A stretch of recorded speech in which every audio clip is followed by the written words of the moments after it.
Olá, pessoal! Sejam muito bem-vindos ao 9º episódio do Pod Mãe. O primeiro Pod Mãe desse ano, de 25, em São Paulo, nessa cidade complexa, intensa, diversa, cheia de gente, cheia de vida.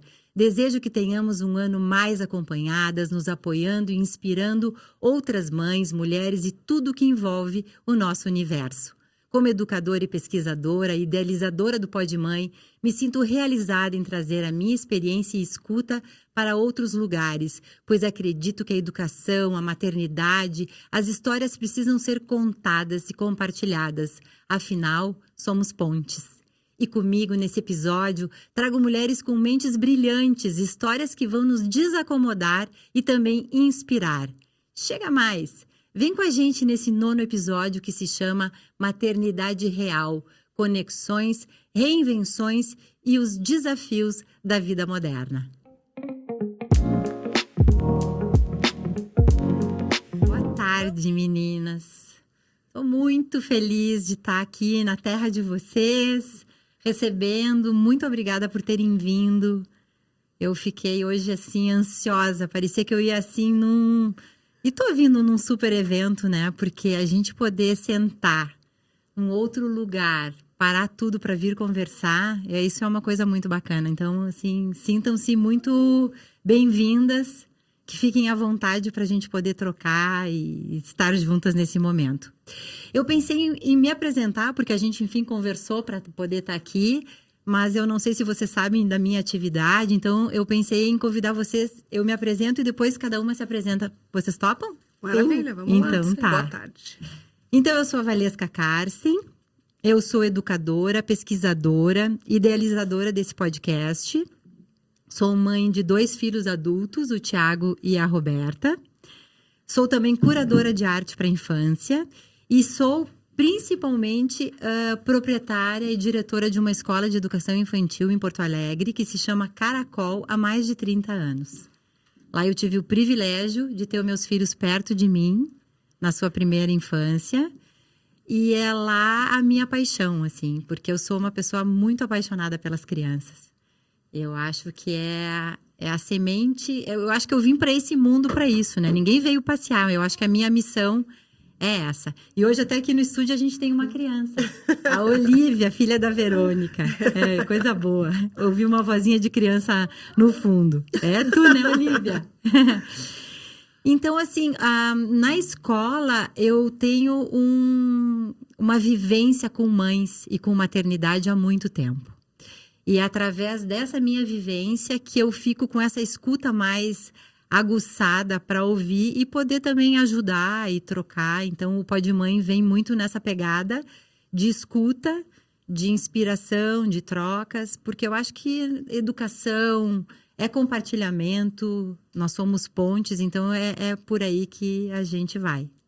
Então, essa sou eu, assim, um pouco de mim, né? Porque a gente é muita coisa, né? Com certeza. E esse Pod Mãe tem esse nome, assim, de poder, né? Porque as mães podem tudo, né? Tudo. É inclusive verdade. Andar de moto, né? Né, Adri? Pode, por que não? Lógico que pode. Então, assim, Adri, vamos começar com você? Vamos começar comigo. Conta aí. Boa tarde, prazer estar com vocês. Eu adoro participar desses bate-papos de mães, né, principalmente agora.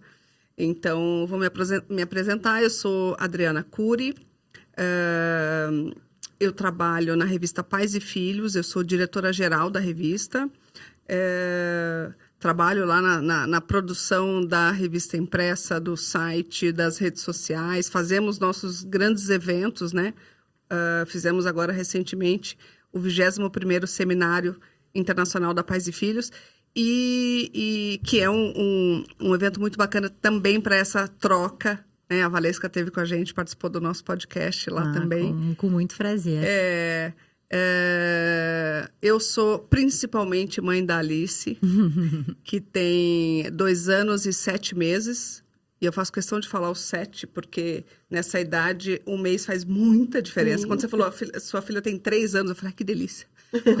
Vou chegar lá. E eu tenho uma particularidade. Eu tive minha filha aos 48 anos, hoje eu tenho 50 anos. Passei por uma perda, aos 42 anos eu perdi um bebê. E depois lutei muito para ter a Alice, que é a minha riqueza hoje. Comentei uma coisa no seminário que eu vou comentar aqui de novo. Não sei se vai ser minha filha única. Hoje eu acho que você pode ser mãe, independente da idade. Enquanto o seu útero está saudável, você pode se permitir gerar uma vida. E é isso, essa é a minha trajetória.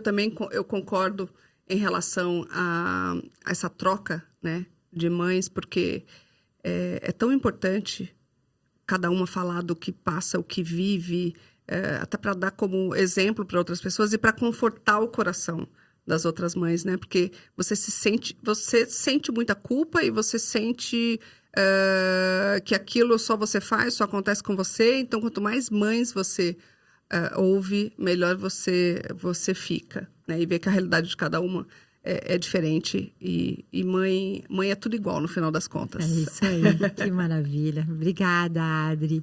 E aí, Verônica, conta pra gente, se apresenta pra gente. Sou a Verônica Oliveira, tenho 43 anos e tenho 3 filhos. A Claire tem 25, o Panda tem 16 e a Olivia tem 3 anos. 3 anos.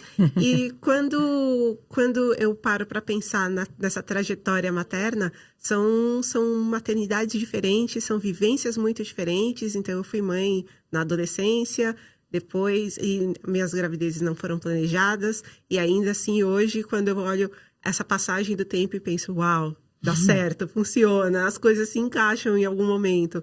Então, eu gosto bastante de contar dessa minha trajetória dentro da maternidade, além, concomitante com a minha carreira dentro das redes sociais. Eu sou a criadora do perfil Faxina Boa. Eu comecei a contar minúcias do dia a dia trabalhando como faxineira e eu brinco que é um buraco de minhoca, não sei como aconteceu, eu estava um dia limpando uma casa, blum, buraco de minhoca, eu estava em Harvard dando uma palestra sobre o futuro do trabalho doméstico no Brasil. Eu ainda não entendo o que está acontecendo. Que legal! Mas são 2 trabalhos que eu vejo com a mesma importância. Tanto falar sobre maternidade, quanto falar sobre o futuro do trabalho no Brasil. Poxa, que bacana, que inspiração, né? Muito legal. E você, Roberta, conta pra gente. Boa tarde, gente. Prazer estar aqui com vocês. Eu sou a Roberta, tenho 43 anos, sou funcionária pública há 20 anos. Trabalho também como motorista de aplicativo. Também sou estudante de odontologia. Também sou mãe de 4, hoje já adultos, né? Uma de 20, vai fazer 25 esse ano. Uma que vai fazer 21.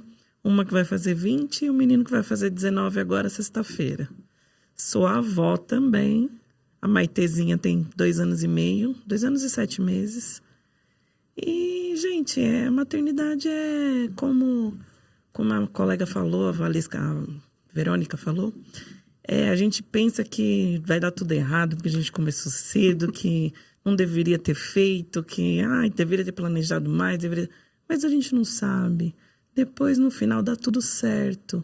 Hoje, meus filhos são assim...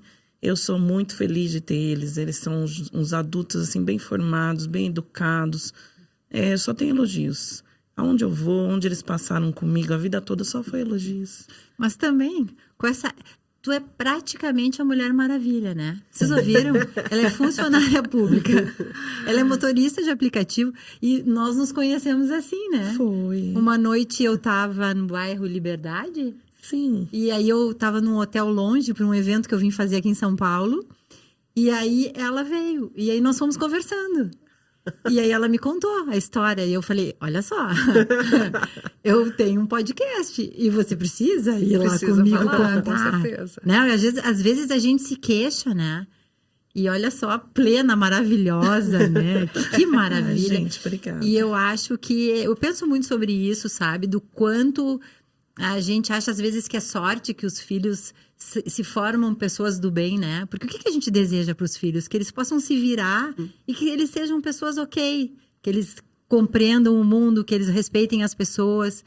Mas eu sempre falo, os filhos, eles se criam, e aí como educadora eu digo, muito mais eles aprendem do que eles veem a gente fazendo, do que efetivamente do que a gente fala, né? Sim. Então é isso, uma mãe batalhadora, uma mãe respeitosa vai ter filhos assim.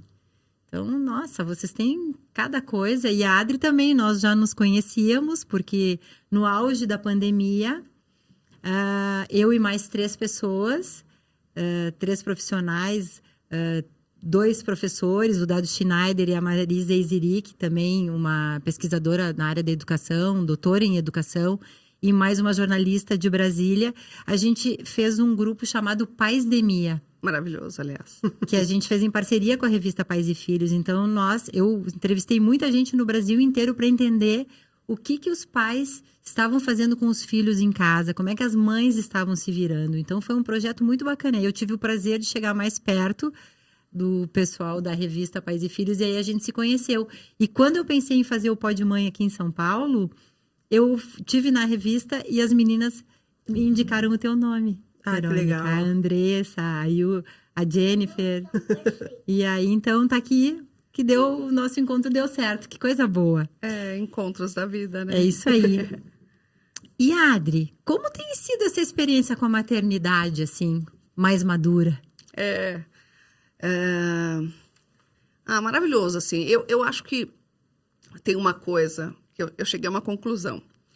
Quando você tem um filho com mais maturidade, é como você ter o segundo. Sabe aquela coisa a mãe de segunda viagem é mais tranquila, porque já sabe que tudo vai dar certo, já sabe que isso e aquilo. É como eu me sinto tendo uma filha agora, né, aos 50 anos. Porque, primeiro que você já está numa outra fase da vida, né, uma fase que você já não se apega tanto em coisas tão pequenas e eu sou muito antenada, eu quero a minha filha, esse é o legado que você deixa para o mundo, né? Então, eu quero que ela tenha a personalidade dela, que ela faça as vontades dela. E eu sei que o que eu posso entregar para ela é tentar formar um bom caráter, né? E de resto, é o que o mundo e que Deus, que eu acredito, vai dar para ela para o futuro. Então, eu acho que a diferença é essa. Na maturidade, você leva com... Mais leveza. Sim. Também, claro, que depende também da mãe. Eu sou assim por natureza. Né? Eu tenho essa característica. Até por 15 anos de Pais e Filhos, né?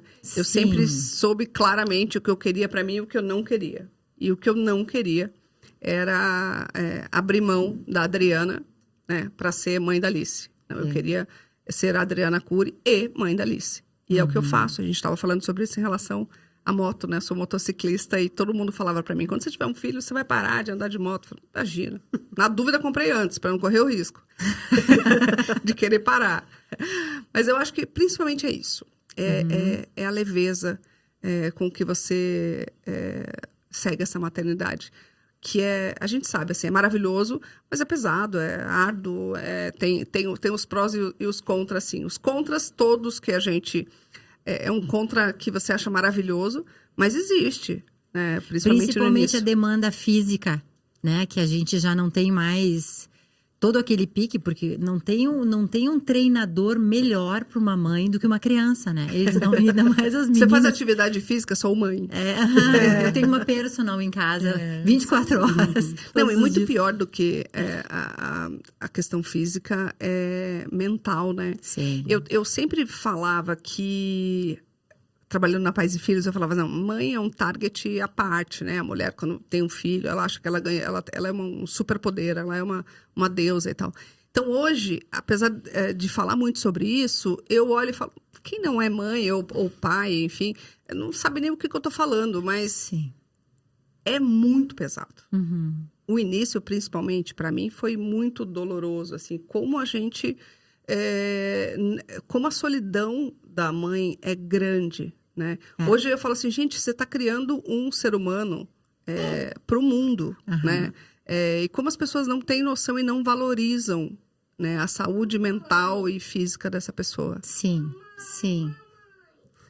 Fala, Olivia, vem cá com a mamãe. Aconteceu uma coisa Me ligaram e parou o desenho dela. Ai, traz aqui pra mamãe ajeitar pra você. Pode vir. Verônica, me conta uma coisa. Você começou a trabalhar muito cedo? Tua primeira atividade profissional? Não, pelo contrário, por ter tido a minha filha muito cedo... Você foi mãe adolescente. Eu fui mãe adolescente. Então, eu só comecei a trabalhar bem depois. Eu comecei a trabalhar, já tinha 28 anos de idade. E eu fui trabalhar como operadora de telemarketing. E você, Roberta, mãe solo de 4 filhos e agora avó da Maitê, com 4 filhos e mais trabalho. Como é que era isso? Quem te ajudava? Sempre foi assim uma maratona. Não posso te dizer que foi fácil, porque realmente não foi. Eu imagino. Eu tive a Melody primeiro, depois de um tempo, quase 4 anos, 3 anos e pouquinho, eu tive a Ariane. E aí, na sequência, 1 ano depois, veio a Ellen. E depois, menos que 1 ano, veio o Cauê. 11 meses o Cauê. E os mais velhos te ajudavam? Enquanto eu tive a Melody, que foi a mais velha e teve um intervalo um pouco maior para a Ariane, ela trabalhava. Então, ela trabalhava fora. Eu tinha a minha avó, que já era de idade, mas assim, deu um pequeno suporte enquanto ela estava viva, né? E aí, na sequência, um pouco depois, minha mãe saiu do serviço. Aí, minha mãe me ajudou até um pouco com a Melody, só que logo a minha mãe foi morar na praia. Então, ela foi morar na praia e assim, de lá para cá, eu tinha sempre que ter alguém dentro da minha casa. Então, eu tinha pessoas para poder trabalhar dentro da minha casa, cuidando deles, para eu poder trabalhar fora. Só que aí, foi uma outra fase, eu tive que enfrentar. E assim, não posso reclamar, não. Geralmente ficam com a mãe, né? Sim, sempre, né? Ou quase sempre. É isso aí. Mas não posso reclamar, não. Deu tudo certo, graças a Deus. É isso aí. E aí, Verônica, eu li um pouco sobre isso, mas eu gostaria que, se você quiser, se você pudesse contar. E aí você foi trabalhar como operadora de telemarketing. Isso, porque eu fiquei pensando, eu preciso de uma profissão que a carga horária seja menor, para eu ter mais tempo para ficar com a minha filha. Eu não contava com o fato de que eu tinha que atravessar a cidade. Então, eu levava 1h30 para ir, 1h30 para voltar, mais as 6 horas de trabalho. E foi bem difícil, a princípio, para ter esse desprendimento de a minha filha não estar comigo durante esse período. E foi complicado. Eu comecei a trabalhar, ela já estava grandinha já. Mas eu percebi que eu era uma mãe bem controladora. Estava sempre querendo estar muito próxima dela. E depois, com o tempo, eu fui desenvolvendo esse desapego. Mas foi bem complicado para mim iniciar uma vida profissional mais velha. Então, sem ter estudo. E foi bem difícil mesmo. E quando você era pequena, sua mãe trabalhava fora? Não, minha mãe sempre foi dona de casa. Pois às vezes a gente... Porque eu sofria muito de me separar do meu filho no primeiro ano de vida. Eu trabalhava numa outra coisa. Então, a ideia de ter escola com a minha mãe foi para eu ficar perto dele. Porque quando eu nasci, a minha mãe foi trabalhar. E naquela época, as mães trabalhavam fora, elas podiam ser o quê? Professoras, né? Então, eu sempre pensava, eu nunca vou ser professora. Olha eu aqui. Mas, e aí a minha história foi de não ter tido a minha mãe tanto quanto eu gostaria. Então, eu sofria muito de me separar do meu filho. E é por isso que eu te perguntei. Mas não, a sua mãe ficava contigo e mesmo assim tu teve esse super apego. Vai saber, a gente é assim, uma nave que não dá para entender. Né? A minha mãe... Foi meio que um caminho parecido, porque eu tô com 43, a minha mãe tem 60. Então, nós muito também... jovem. E nós tínhamos... Eu sempre brinco, de 2 em 2 anos chegava mais alguém em casa. Sim. Então, nós somos em 5, éramos em 6. E a minha mãe sempre foi dona de casa, ficou encarregada de cuidar da gente. E aí, eu acho que tem isso também. Eu tinha essa memória de que a minha mãe estava sempre ali com a gente. Então, eu não queria... Queria fazer também isso aí. E aí, dessa empresa de telemarketing, depois, como é que foi?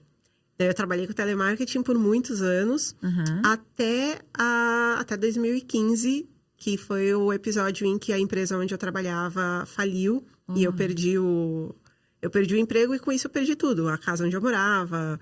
E aí, em 2016, ela ainda não tinha nascido, então a Claire tinha 17, o Panda tinha 8. O seu Panda tem nome, mas é muito difícil falar o nome dele pra mim. A gente, desde que eu tava grávida, a gente falava, vamos fazer um pandinha. E aí, quando nasceu, o pandinha, o pandinha. O menino é branquinho, do olho preto, parece um panda Que mesmo. amor! É um pandinha. E você chama a Olivia de azeitona. De azeitona. Aí eu falo, gente... E como é o nome do panda? Ian. Que legal! E ele... E essa coisa de ter perdido tudo, a gente chegou a morar num barraco por um período. E foi quando culminou o fundo do poço da minha saúde mental. Então, foi em 2016 que eu tentei suicídio. Se viu desempregada com as crianças, morando mal. E aí, eu tentei suicídio porque eu queria que eles tivessem uma chance na vida. Olha. Então, as pessoas falam assim, aponta o dedo e falam, nossa, não pensou nos filhos. Eu falei, gente, a única coisa que eu pensava era nisso. Eu falei, se eu não estiver aqui, alguém vai fazer melhor do que o que eu tô fazendo. Porque era uma situação muito degradante, assim, você não conseguir o mínimo, você não conseguir uma refeição. A gente chegou a passar uma vez 6, 7 dias sem comer nada. A gente ia pipoca. E aí eu tinha a mesma erva mate, aí eu fazia o chá e depois guardava e coava, fazia o mesmo chá várias vezes. E aí a gente ainda tinha que racionar a pipoca, assim, não podia comer muita. E eu falava, cara, não é vida pra mim, não é vida pra eles. E aí, nesse momento, minha filha foi quem me encontrou e chamou a ambulância. E ela que fez toda... E foi engraçado, porque eu sempre pensei, adolescente não sabe fazer nada, não consegue se dar conta de nada. Pois ela, quando ela me encontrou, ela achou meus documentos, pegou tudo, chamou o SAMU. Ela disse que o atendimento pediu para ela fazer massagem cardíaca. Ela falou, eu não sabia o que estava fazendo, mas estava fazendo e separou tudo, o papel do convênio. Ela tem convênio, pode levar ela no hospital do convênio. E aí fez tudo, certo? Cuidou de tudo. Mas... E eu brinco que eu falo, ela estava com 17 anos. E eu falo, eu trouxe ela para cá e ela me trouxe de volta. Olha que bacana, E vocês conversam sobre isso? Hoje em dia, ela não gosta de falar. Imagino. Do jeito que eu sou, eu falo para todo mundo, eu falo super de boa sobre tudo que já me aconteceu. Escrevi meu livro, conto a história. E ela sempre fica meio assim. Claro, imagina que difícil. Sim. Mas assim, vocês juntas, uma deu a vida para outra, exatamente. Né? Que coisa, que Isso história. aproximou bastante. Eu não sabia dessa parte da história. Nossa, que bacana. É o que a gente tá falando, a gente vê eles crescendo, se desenvolvendo. E eu fiz um post essa semana de como sozinhos eles vão... Aí uma menina falou pra mim, não é sozinho você, eles estão te vendo e eles estão crescendo, sendo pessoas legais porque eles têm você. Mas a gente passa pelas coisas e vai vendo o quanto eles são... empáticos, o quanto eles são dedicados a ajudar a fazer as coisas. E a Olivia mesmo, ela tem 3 anos e a gente se mudou para uma casa que é super velhinha e tem várias goteiras. E começou a fazer o barulho do trovão e ela pegou um baldinho de praia, de brinquedinho de praia, e ela colocou o tapetinho do banheiro, o baldinho e falou, se chover vai pingar aqui, eu já estou ajudando. Olha só. Então eu falo, eles sabem, eles querem ajudar, eles são dóceis, eles são amáveis, porque eles cresceram nesse ambiente. Então eu fico muito, muito satisfeita, assim, eu paro para pensar, podia ter dado muito ruim, mas eles deram muito bom. Mas assim, a gente olha para você e te vê cheia de vida, né? Imagina o desespero daquele momento para pensar... que eles poderiam ficar melhor sem ti. Mas olha a volta por cima que Sim. foi. Mas daqui a pouco eu quero saber mais disso. Uau, né? Vamos nos recuperar aqui. E assim, Roberta, sendo motorista de aplicativo, estudando odontologia, com essa filha arada, e ainda no hospital, você dorme? Então, né?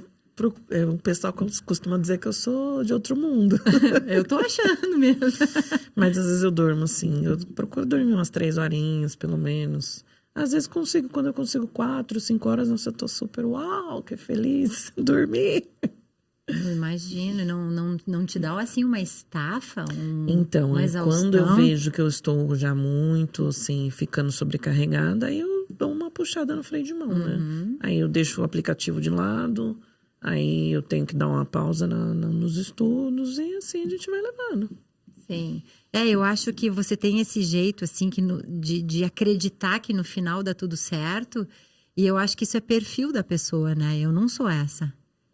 Depois que dá tudo certo, sempre dá tudo certo. Mas o caminho para dar tudo certo, ele me angustia. Né? Não é fácil. Não vou te dizer que, nossa, eu sempre penso assim. Não é. Não é sempre que eu penso assim, vai dar tudo certo.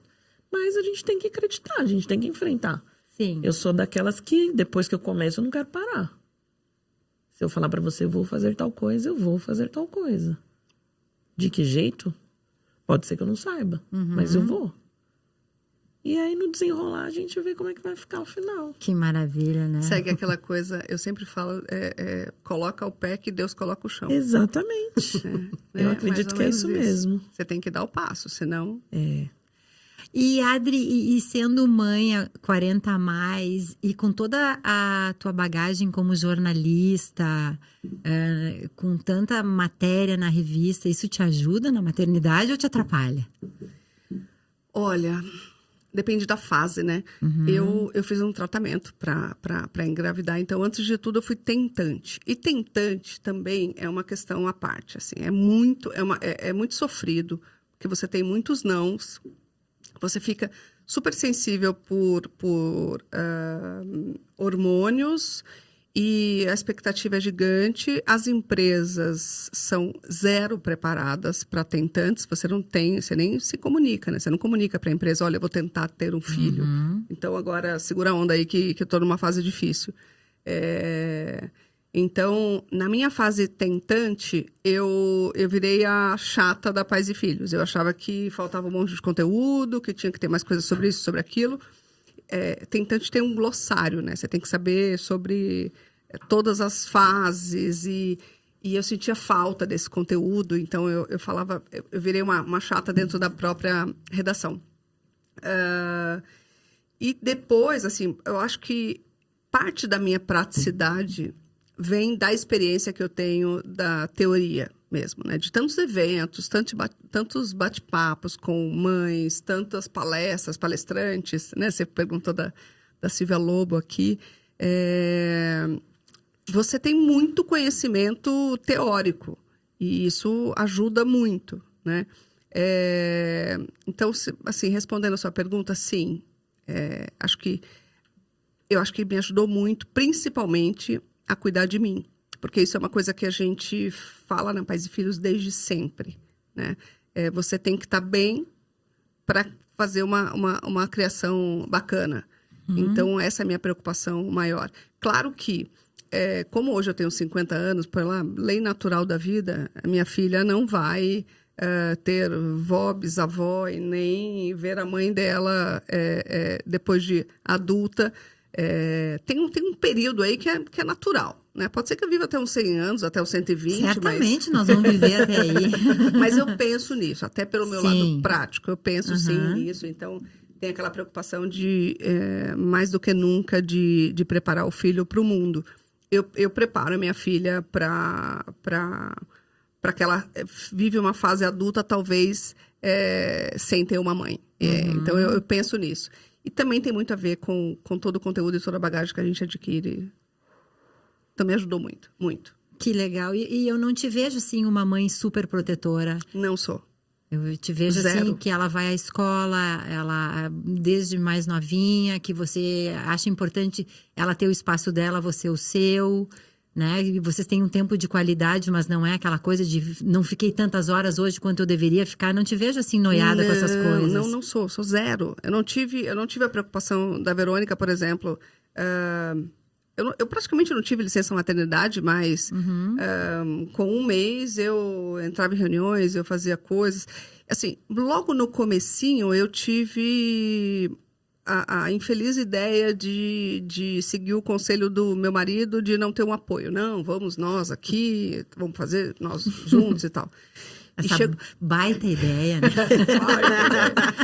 E aí chegou uma hora que eu falei, não, minha rede de apoio é gigante, eu tenho uma família muito grande, eu tenho uma pessoa que trabalha na minha casa, assim, por que eu vou ficar aqui, você mais mãe, porque eu vou sofrer, vou chorar, não faz nenhum sentido, né? Então, eu tenho uma irmã, minha irmã mais velha me ajuda muito, até hoje, as pessoas se revezam na minha casa, assim. Uma viaja, a outra fala assim, eu vou tal dia, outra eu vou tal dia. E eu acho isso o máximo. É muito bacana também, ter essa... E a questão da escola, assim. Quando eu fui matricular, qual período você quer? Eu falei, qual é o período máximo? Das 7 às 7. Então, é das 7 às 7. O que você quer? O que tem? Você pode deixar a refeição, o material, tudo. Eu vejo as mães falando, né? Eu tô fazendo a lista, vou na papelaria com os meus filhos. Caos. Eu sou a pessoa que, se você falar assim, Adri, meu trabalho é fazer o cabelo maluco da escola. Eu falo, vem, quanto você cobra? Vem fazer da minha filha. Não acho que isso vai fazer dela. Eu fui criada assim. Minha mãe é uma leoa, uma mulher espetacular, maravilhosa. A minha mãe criou a gente dessa forma, né? Eu fui trabalhar com 13 anos de idade porque eu queria ter meu dinheiro, comprar minhas coisas. Então, eu quero a mesma coisa para minha filha. Eu não quero... eu espero que ela não seja extremamente frágil. Frágil ela vai ser, porque ela é geminiana, mega sensível. Mas não precisa ser muito. E você, qual é o seu signo, Adi? Touro. Ai, eu também. Nossa, só as taurinas sabem a dor e a delícia que é ser taurina. E o meu ascendente ainda é Áries. É forte, hein? Você sabe, meu marido é canceriano. Aí, quando minha filha estava próxima de nascer, eu falava, meu Jesus, 2 cancerianos em casa. Ela nasceu dia 16 de junho. Falei, Jesus, que caos. E aí, ela nasceu um pouco antes, então, geminiana. Falei, por que eu não li o horóscopo direito? Eu li só o câncer, não li os gêmeos. E o seu, Roberta, qual é o seu signo? Sagitário. E o seu? Eu sou geminiana. Olha só, diversa mesa. 18 de junho. É o meu ascendente. E, Roberta, por que a escolha de odontologia? Então, a odontologia foi recente para mim. Esse pensamento foi recente porque a minha filha, ela se formou em odontologia em 2022. Meio de 2022. E aí ela já partiu pro campo de trabalho, né? E aí os primeiros meses aí é aquela coisa, né? A gente é muito apegada, então a gente conversa sobre tudo, né? Ai, mãe, tá um pouco difícil. Ai, mãe, aconteceu isso, aconteceu aquilo. E eu falei, peraí, eu já fiz tanta coisa na minha vida. Eu já pensei em fazer tanta coisa, porque a princípio a minha vontade sempre foi ser engenheira civil. Então eu prestei o Enem em 2017, fui atrás para fazer e tal. Não abriu a turma. Era para eu fazer. Não era para ser, né? Eu entendo assim, alguma coisa. Não era para ser. Não fiz. Aí passou o tempo, aí você vai, investe no filho, investe no outro, faz isso, vou fazer aquilo, vou fazer aquilo. Passou. Aí vendo a situação dela, as reclamações dela, da dificuldade lá fora para conseguir trabalhar, como é difícil, você se doa. Peraí. Eu falei, eu vou fazer. Eu vou fazer e nós vamos trabalhar juntas. Olha só. Eu vou fazer e você vai pegando a experiência e daqui a alguns anos a gente tá junto. Porque o seu emprego como funcionária pública é em hospital. Sim, eu trabalho no hospital à noite. Então tem já essa questão com a profissional na com a área da saúde eu já tô Sim. super ligada. Muitas coisas eu tô super por dentro. E você tá gostando do curso? Tô gostando. Olha só que bacana. É isso aí. E aí, assim, Verônica, tô muito curiosa para te perguntar uma coisa. O livro, né, conta a história da sua vida e o conteúdo que você faz no seu @faxinaboa é um conteúdo que você se inspirou, que bombou isso como, assim? De onde é que veio essa inspiração? Na verdade, o que bombou foi o meu primeiro anúncio quando eu ainda não tinha clientes de faxina.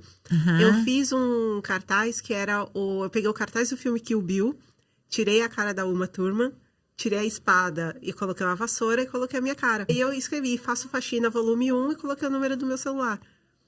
Eu postei achando que não... Postei para meus amigos rirem. E aí, de repente, eu comecei a receber mensagem, agendar 40, 30, 50 faxinas. Falei, cara, o que tá acontecendo? Aí passou 2 dias, a repórter liga, oi, a gente quer gravar uma matéria com você, porque o seu anúncio foi muito legal. E eu pensando, não é possível. eu só queria arrumar uma faxina pra fazer o que tá acontecendo. E aí veio aquele monte de gente, eu criei uma página no Facebook.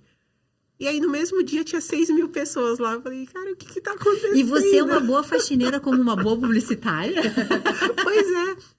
E aí, eu falava esse tipo de coisa. Eu falava, eu não cobro diária, eu cobro cachê, porque eu vou dar um show na sua casa. Assim, umas coisas malucas, assim. E aí, eu tava lá, loucamente, todo dia fazendo faxina e todo dia criando os textos. Então, eu morava na Zona Leste, fazia faxina no centro. Então, sempre ia digitando ali, guardava muitos textos de coisas que eu ia pensando no trem, no metrô. E aí ia guardando tudo na nuvem e depois aquilo acabou se tornando o meu livro. Mas uma coisa que eu percebi é que eu falava sobre as questões do dia a dia, mas umas questões mais sociais, assim, de como a pessoa vê. Eu cresci numa família de classe média. Os meus amigos, eu estudei no colégio tradicional, os meus amigos todos eram, bem-sucedidos. E eu era faxineira. Então, eu tinha um viés ali de, ai, tadinha. E aí, o subtítulo o nome do meu livro é Minha Vida Passada Limpo. E o subtítulo é Eu Não Terminei Como Faxineira, Eu Comecei. Porque uma amiga minha falou assim, ai, meu Deus, é muito ruim que você terminou assim, né? Fazendo faxina, coitada. Aí eu pensando, terminou o quê? Eu trabalhava no telemarketing, vendia as férias para ficar em casa assistindo Naruto, porque eu não podia sair porque não tinha dinheiro. Passava o tempo... Não vou reclamar porque aprendi a falar japonês, de tanto assistir desenho. Olha só. Mas... Que maravilha, que maravilhosa. Totalmente maluca. E ela não é mais sua amiga, né? Não. Vou falar isso pra você, pelo amor de Deus. Ninguém... E assim, falando como se fosse uma coisa legal. Ai, tadinha, né, amiga? Como você vai acabar assim? Mas por um lado instigou, né? E assim, porque dá pra ver, né? Eu como educadora, você tem um repertório rico. De onde vem? Vem da escola? Você lê? Muito. Eu ganhava na terceira, quarta série, todos os concursos de redação. Nada é por acaso, né? Eu cresci ali na região da Santa Cecília. E na esquina do meu prédio tinha uma praça, e essa praça tem uma biblioteca que chama Monteiro Lobato. Assim, as crianças não me viam na pracinha. Eu estava sempre enfiada dentro da biblioteca. Eu conhecia todos os funcionários, todo mundo. Depois que eu cresci, eu cheguei lá, muitos, eles são concursados, né? Muitos ainda eram os mesmos. Tipo, nossa, tudo bem. E eu participava de todos os eventos. E aí teve até um muito especial para mim, que é a Ruth Rocha. Foi lá. Sim. E a gente fez um workshopzinho, todo mundo fez um pequeno conto. E eu falei para ela, eu vou escrever um livro. A louca, 6, 7 anos de idade. Eu vou escrever um livro. E aí, quando eu escrevi mesmo, quando a editora me mandou, eu falei... Cadê a Ruth Rocha? Ô, Ruth Rocha, olha só. Conta aqui pra ela que a gente vai mandar esse trecho pra ela. Mas assim, eu tive o acesso à educação básica de muita qualidade. E por mais que eu não tenha avançado nos estudos, eu só tenho o ensino médio. Mas ainda assim, a educação básica foi muito boa. E a mãe e o pai, assim, a família estimulava que você lesse, que você estudasse? Alguém lia lá? A minha mãe, é engraçado que tudo que a minha mãe não conseguia falar, ela me dava um livro sobre o assunto. Então, olha só, gente, que maravilha. Era né? bem engraçado. Eu tava pensando nessas coisas recentemente, que uma amiga falou, meu filho tá começando a questionar coisas de sexualidade. Eu falei, dá um livro se você não quiser falar com ele. Porque a minha mãe não queria falar e me dava um livro. Mas é uma sábia. Assim a gente faz na escola com as crianças. E a minha mãe não tem estudo. Minha mãe tem segundo do fundamental. Mas alguma coisa despertou nela, nada é por acaso, e né? a minha mãe, no livro até conta, a minha mãe era genial, assim. Ela não tem nenhum estudo, mas ela é vivida. Então, ela levava a gente, eu nunca vou me esquecer, ela levou a gente no Parque do Trianon. E a escadinha, né? Tipo, nós estamos ali de 2 em 2, então eu devia ter 6, 4, 2, um na barriga. E aí ela falando que ali era a Mata... Eu nunca esqueci que ali era a Mata Atlântica, que contando o tempo que tinha o parque, a avenida, e ela levou a gente no centro ali, esqueci o nome, onde foi o pátio do colégio. E contou pra gente a história do lugar. Aí, quando eu cresci, eu falei, mas ela não estudou, como é que ela sabia aquelas coisas? Eu sei lá como ela sabia. Mas além dela ter essa capacidade de fazer com que a gente se interessasse ela lutou muito para que eu estudasse no colégio onde eu estudei. E ela sempre quis que a gente soubesse muitas coisas. Quando eu aprendi a falar japonês vendo desenho, ela falava, não é bem inútil, não? Eu falei, não. Aí eu, mãe, logo você? Ela, não, é importante saber várias coisas. Mesmo que eu ache muito estranho você falar japonês. Mas e aprendeu, e olha que é dificílimo, na escuta você aprendeu a falar. Eu percebi um dia que meu filho estava assistindo Dá pra abrir outra uma coisa. filial no Japão, faxina boa. Eu tava ouvindo uma coisa e eu comecei a rir. Lavando louça lá na cozinha e eu ouvindo em japonês, aí eu ri e falei, como é que eu entendi? Aí eu, ai meu Deus, aí eu comecei a prestar atenção. E que idade você tinha quando escutava via esses desenhos e escutava? Comecei com 22. Era adulta? Então, muito doido. Aí eu fui aprender a ler e escrever em japonês. Então, é todo um esforço mental. Depois e talvez você tenha aquelas habilidades para línguas. 20 e tralalá, começar assim, eu falei, ai, gente. E aí Não, e pelo jeito a mãe era bom. autodidata, e você também. E uma mãe que devia, quando contava alguma coisa de interesse, de aprendizagem, devia ter um brilho no olho. A minha mãe fazia coisas assim, ela tinha um sobretudo, e aí ela vestia na gente e falava, você é o detetive, você não sei o quê. E aí a gente saía com uma Tá sabendo, né, que eu vou querer ela no Pode Mãe, né? Como é o nome dela? Ana. E já ela vai se fazia preparando. Coisas incríveis, assim, a gente fazia foguetes no meio da sala, e a melhor brincadeira, a gente brincava de busão. Aí a beliche era o busão, amarrava uma havaiana no barbante, colocava na madeira assim, então quando balançava o chinelo era porque ia descer. Meu irmão era o motorista. Genial. E a gente ficava tudo atrás. Que legal. E a minha mãe que inventava essas maluquices pra gente. Mas eu paro pra pensar, com 25 anos, 5 filhos, e ter que dar conta de entreter todo mundo num apartamento pequeno, tem que ser ela gênia, mestra, né? ela é gênia. É isso aí. Nossa, essa é outra mãe muito inspiradora, né? Eu lembro, eu brincava muito de boneca. Meu pai era vendedor de roupas de criança. E naquela época os vendedores chegavam nos lugares, abriam uma mala, mostravam uma calcinha de criança, assim, de malha, e dizer, essa. Então a pessoa dizia, eu quero 20, 30. Só que depois saía de linha e eu ficava com aquelas roupinhas. Então minhas bonecas tinham muitas roupinhas e a minha mãe me deixava dar banho, passar pomada, passar talco, mofava, aquilo tudo ficava uma nojeira. Mas ela me deixava brincar com tudo aquilo. Então, assim, eu tive muito prazer e tenho muito prazer de cuidar de bebês. Os bebês me encantam, sabe? Então, é isso, né? A gente vai sendo inspirada por coisas boas e não tão boas que marcam a gente, assim como a gente faz para os filhos, né? Sim. E eu estava lendo até nesse livro da Silvia Lobo, incrível, assim, das marcas que a gente deixa nos filhos, as boas e as não tão boas, né?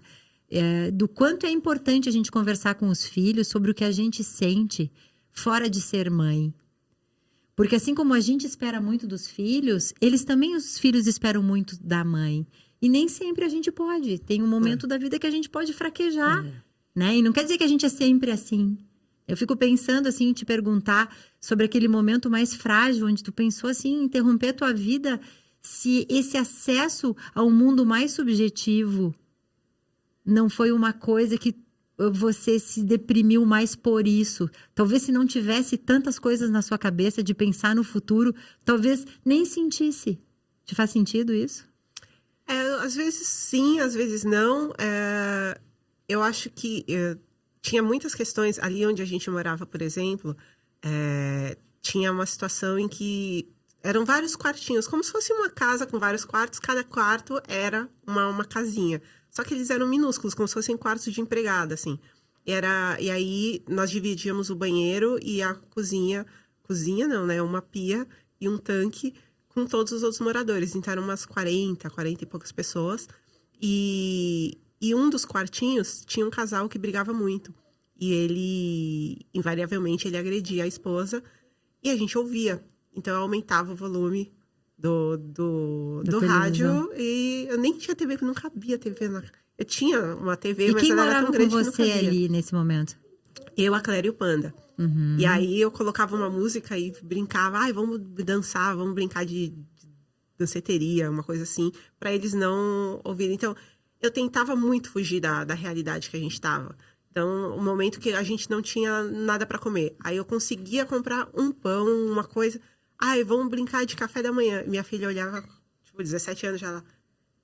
De novo, não vai ter o que comer, a gente vai comer pão de novo. E aí, e o Panda pequeno, olha, vamos brincar de café da manhã. Então, tem o leite, tem o pão.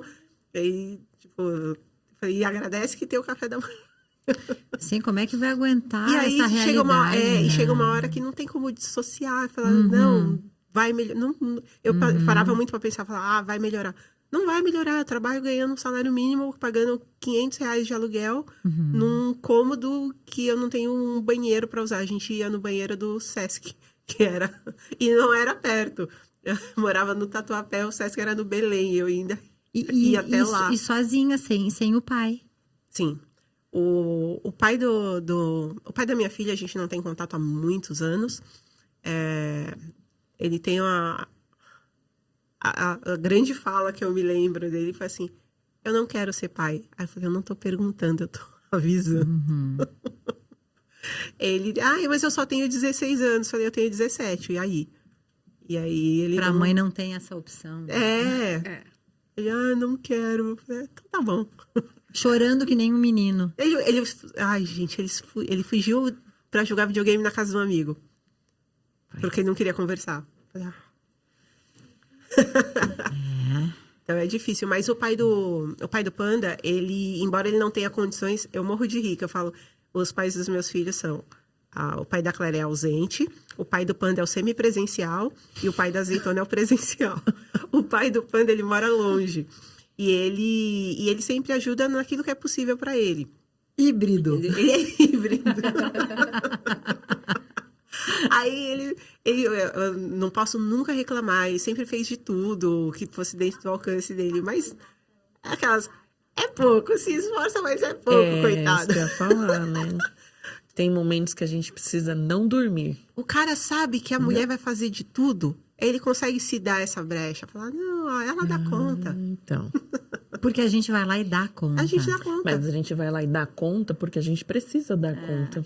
Se não for, porque se a gente não fizer, quem vai fazer? São nossos filhos. Sim. Eles dependem da gente. E eles não podem esperar pelo outro. É da gente mesmo. Eu não sei como é que é pra vocês, assim, que eu escuto muito as mães falarem pra mim, as mulheres, que tudo é muito difícil, principalmente a carga mental. É o pensar se tem as coisas para comer, se foi medicada quando está doente, se não dormiu bem, por que vai ser, se tomou a vacina. Tudo isso que passa e que a mulher vai lá e tem que dizer, olha, quanto a isso, tem que ficar dizendo como faz. E eu vejo também, eu percebo, não sei, as mulheres ficam exaustas de pedir ajuda porque elas não têm nem saco de dizer, olha só, são tantas gotas... Como se os homens não conseguissem ainda ir lá e tomarem a iniciativa para fazer. Mas o que eu acho mais incrível também é porque os homens, eles esperam separar para funcionar, entendeu? Eu percebo em casais, né? Quando separados, os pais são maravilhosos, super presentes com os filhos, sabe fazer tudo, sabe colocar uma roupa, sabe... eu não estou sendo feminista aqui. Senão me matam. Mas, enquanto está com a mulher, já não funciona dessa forma, né? Acha que... Eu fico maluca. Será que é a gente que não abre espaço? Eu acho, assim... Eu acho que, em geral, as mulheres não abrem espaço, né? Para que o pai seja ativo e não seja só uma cooperação ou uma ajuda. Acho mesmo. Né? A Isa Minatel fala da mulher inajudável, adoro isso. E é real, né? Muitas vezes não é o meu caso, mas a maioria das mulheres muitas vezes não deixa mesmo, acha que é ela que sabe como faz e ponto. Agora, uma forma até de enxergar isso é a gente olhar para dentro e falar, tá, e como eu tô educando o meu filho homem para ele ser para frente, né? Quem eu peço para lavar a louça dentro de casa? Minha filha mulher ou meu filho? Entendeu? É uma responsabilidade. Sim, porque vem dali. Eu me vejo. Imagina, minha avó fazia tudo pro meu avô. Assim, a minha mãe também muito. Às vezes a gente tá na casa da minha mãe no domingo e vem todo mundo almoçar. E quando eu vejo, a ponta fica pros homens. Pro meu filho. Mas com relação a isso, meu filho, eu tenho um único filho, é o mais novo, o Cauê, que ele vai fazer 19 anos agora.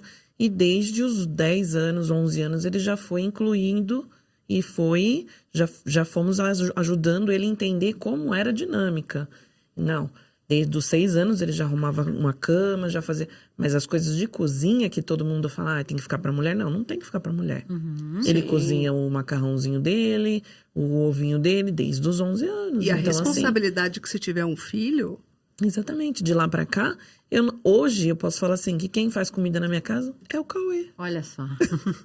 As outras têm menos tempo do que ele, então quem vai pra cozinha é ele. E também eu acho que as mulheres, claro, não vamos generalizar, né? Mas eu vejo que dá muito trabalho você ensinar uma criança e deixar que ela tenha autonomia.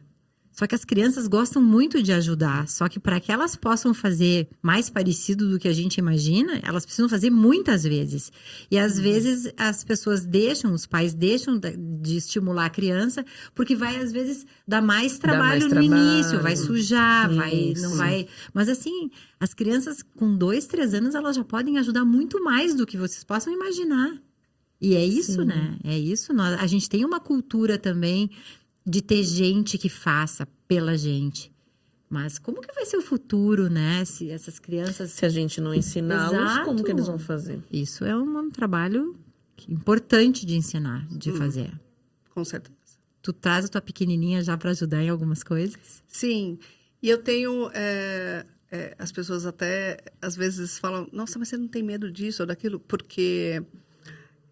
Eu tô num lugar, eu falo, Alice, pega tal coisa pra mamãe. Mas eu fico, muitas vezes, é pra ver o quanto ela sabe, né? Pega, sei lá, a toalha azul na terceira gaveta, XYZ. Porque eu quero ver se ela sabe fazer o negócio, né? Ou às vezes chega alguma comida, eu falo, pega lá o seu pratinho. E ela vai, ela abre. Então, eu faço ela participar bastante. Bastante mesmo. Legal. É muito importante. E a Adri, assim, com essa vida de executiva pesada, que você tem uma rotina super bem sucedida, chamada uma mulher inspiradora, assim. Obrigada. Com o seu trabalho, admiro muito a sua visão de mundo, o jeito que você traz a sua equipe... Encanta, né? Uma encantadora de pessoas, assim. Obrigada. Nos seminários da Pais e Filhos, dá pra ver, todo mundo vai lá trabalhar. O pessoal que trabalha em casa, o pessoal que trabalha nos bastidores, a mãe delas, a mãe da Andressa, tá todo mundo junto, assim. O que você tem pra dizer, assim, pras mulheres? Como é que é um pouquinho de conseguir incluir tanta gente pra perto, assim, pra trabalhar junto? Eu acho que... A gente tem que ter preocupação pelas pessoas mesmo, né? Enxergar como ser humano. A gente estava falando sobre isso, né? Tem gente que diferencia por classe social. E muitas vezes essas pessoas não fazem isso porque querem, porque não enxerga mesmo. Não enxerga alguém que está numa outra classe, numa outra situação. Não se coloca no lugar da pessoa, né? Não tem empatia. Na Pais e Filhos, não só na Pais e Filhos, em todos os lugares que eu passei, eu acho que as pessoas trabalhavam comigo também com prazer, né? Antes de qualquer coisa, a gente fala de gestão de pessoas, eu falo que é uma gestão de felicidade. A pessoa tem que estar feliz. Para você saber ou ajudar nisso, você tem que saber da vida da pessoa, você tem que participar, você tem que entender o outro lado, você tem que abraçar o problema, não transferir para você, né? Mas ajudar na medida do possível. Na Pais e Filhos, nós somos em poucos e na construção de um evento, todo mundo participa em tudo, né? Porque não é só ali. Quando a gente chama um palestrante, ele vem, claro, ele quer ter uma aproximação com a Pais e Filhos, mas porque sente mesmo esse calor, né? Essa acolhida. Essa acolhida. E é tão gostoso você ver aquelas 300 mães ali. Sim. Quando as pessoas vão embora, elas falam assim, nossa, que transformador, assim, que conteúdo fantástico. E a gente tem essa coisa de, se você puder colocar uma coisinha assim no coração de uma mãe, já aquece um pouquinho para você, né? E quando faz um evento daquele, ou quando produz um conteúdo, ou quando faz uma live, enfim, não é só trabalho, né? É também uma coisa bacana que você está deixando para o mundo, uma coisa que você está fazendo para o ser humano. Sim. Então, eu acho que é isso, é no trato mesmo com as pessoas que você consegue... Cuidar também de quem cuida, né? As pessoas se sentirem... Eu me sinto muito assim no meu trabalho e mesmo com vocês, assim, a gente não começamos a conversar ontem, né? É toda uma construção para que as pessoas sintam que vem num lugar onde as pessoas se importam e que vai ser bom, né? Eu acho isso... incrível. E eu queria te perguntar uma coisa também, Roberta, que você é motorista de aplicativo, né? Faz muita diferença transportar homens do que mulheres? Como é isso para você? No início, quando eu comecei, eu tinha esse receio de trabalhar com os homens. Então, eu falei, vou trabalhar só com as mulheres. Mas aí começou a ficar um pouco mais difícil as coisas, porque... querendo ou não, se você opta por levar só mulheres, você tem menos demanda. Restringe. Exatamente, você vai afunilando. Aí eu falei, bom, eu vou fazer um teste. Como eu trabalho na região do Ibirapuera, que teoricamente é uma região boa, né? É bem localizado, são pessoas que estão ali que você já tem um pouco desse preconceito por conta da violência, entendeu? Não que não tenha, né? Que é uma visão que pode enganar. Mas você tem uma coragem maior para começar, para iniciar. Então eu falei, bom, vou sair do plantão e vou abrir o aplicativo e vou fazer um teste. Vou colocar para, né, pegar todo mundo. E vou restringir um espaço, um local, uma localização. Aí comecei a fazer. Aí eu falei, gente, mas não tem muita diferença, não. Eu acho que a diferença é como você se sente, como você se coloca, né? Exatamente. Eu fui analisando isso, que conforme eles entram no carro, eles já olham e falam, uma senhora. Uma jovem senhora, mas é uma senhora. Então, assim, nunca tive nenhum tipo de problema de ter que chamar atenção por conta de comportamento, por conta de fala, ter que bloquear alguém de falar, olha, não estou gostando dessa conversa. Não, muito pelo contrário. As pessoas muito educadas, as pessoas sinceras, honestas e tá tudo bem. Que bom, né? Que bom que é assim. Graças a Deus, pra mim deu certo. Eu fico tão feliz quando eu chamo e vejo, é uma mulher. Eu escuto muito isso, muito. Todas as vezes que eu vou buscar uma mocinha, aí vem a mãe, ou vem a tia, ou vem a avó na porta e fala, olha, tô tão feliz que é uma mulher. Porque... Aí eu me coloco no lugar delas, né? Falo, pode ficar tranquila, porque eu também tenho filhas, né? Então eu sei o que é isso, porque você deixar a sua filha, o seu bem, a sua riqueza, entrar no carro de uma pessoa que é desconhecida, né? Então você fica preocupado. Mas quando você vê que é uma mulher, e que é uma mulher já madura, você fica mais, né? Fala, bom, vai cuidar como se fosse dela, né? Sim, é isso aí. E essa responsabilidade com a repercussão do teu @faxinaboa, assim, como é que é isso pra você, Foi Verônica? super esquisito quando vieram falar coisa assim, você representa uma categoria. Eu falei, eu não represento nada, não. Não Me sei, dá essa responsabilidade. não coloque isso nas minhas costas, não, que eu não sei nem o que eu tô fazendo na minha vida ainda. Mas depois, a resposta das pessoas é que foi me fazendo entender a importância desse trabalho e esse lugar mesmo de estar ali representando pessoas que não tinham voz. Então, a primeira mensagem de uma pessoa falando, agora eu tenho orgulho de ser faxineira porque você está mostrando que é possível a gente gostar do que faz, trabalha bem. E não tinha, eu realmente tento me me lembrar de alguém que falasse de não fazer um conteúdo de ensinar, limpar uma coisa, mas alguém que falasse sobre o dia a dia, sobre as dificuldades, sobre diversas questões do trabalho. É como se você tivesse dado visibilidade e voz para essas pessoas, Sim. porque elas sabem fazer. E até aí, para hoje, ensinar, né? Faxina Boa tá com 8 anos. Hoje tem outras pessoas fazendo esse tipo de conteúdo. Então eu fico pensando, eita, e eu comecei isso aqui, olha só que bonito, tá crescendo. Quantos seguidores já tem? Eu tenho 290 mil, quase 300 mil seguidores. E as pessoas escrevem muito para você? Muito. Então, Que bacana. muitas pessoas me contam histórias do tipo, eu comecei a fazer faxina e eu tenho minha segurança financeira, posso sair de um relacionamento abusivo. Fico, yes, é isso aí. Tem as histórias, tem uma senhora do Rio de Janeiro, que ela também faz faxinas, e ela tinha vontade de estudar. E ela queria ser assistente social.